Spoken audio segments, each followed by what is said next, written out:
బయట రోడ్డు మీద ఒక సమోసాలు అతను సమోసాలు అమ్ముకుంటున్నాడు. సమోసా బజ్జీ అని అంటున్నాడు. ఈలోపు ఒక ఆవిడ పిలిచి అబ్బాయి ఇట్రా అని చెప్పి తీసుకెళ్తుంది. ఏం కావాలండి మీకు అని అంటే, లోపలికి రా చెప్తాను అని అంటాడు.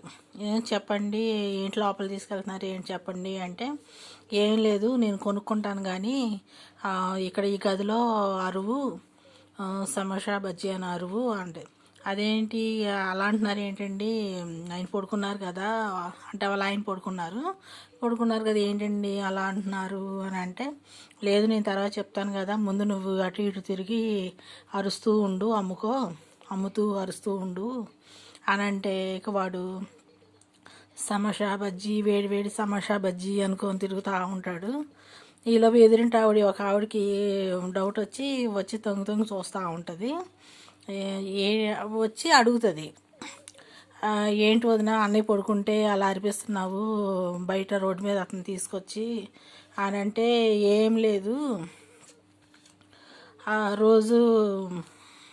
రోజు ట్రైన్లో డ్యూటీ చేస్తూ ఉంటారు కదా, దానికి అక్కడ ట్రైన్లో పడుకునే అలవాటు కదా, అదే ఇంటికి వచ్చిన కాంచి పడుకోవట్లేదు, పద్దాక లేసి కూర్చుంటున్నారు, ఇంకా అందుకే నేను ఇతన్ని తీసుకొచ్చి అలాగా సమోసా బజ్జీ అని ఆరామని చెప్పాను అన్నాడు.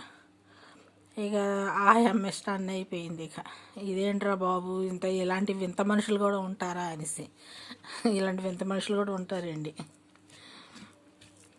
మీరైతే ఏం చేస్తున్నారు, భోజనాలు చేస్తున్నారా? ఏదో భోజనం చేస్తున్నా, గుడ్లు పొరటండి.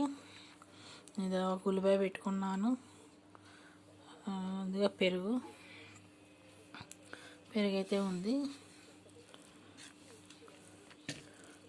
మీరు ఇంట్లో ఏమేమి కూరలు చేసుకున్నారు నాకు తెలియపరచండి.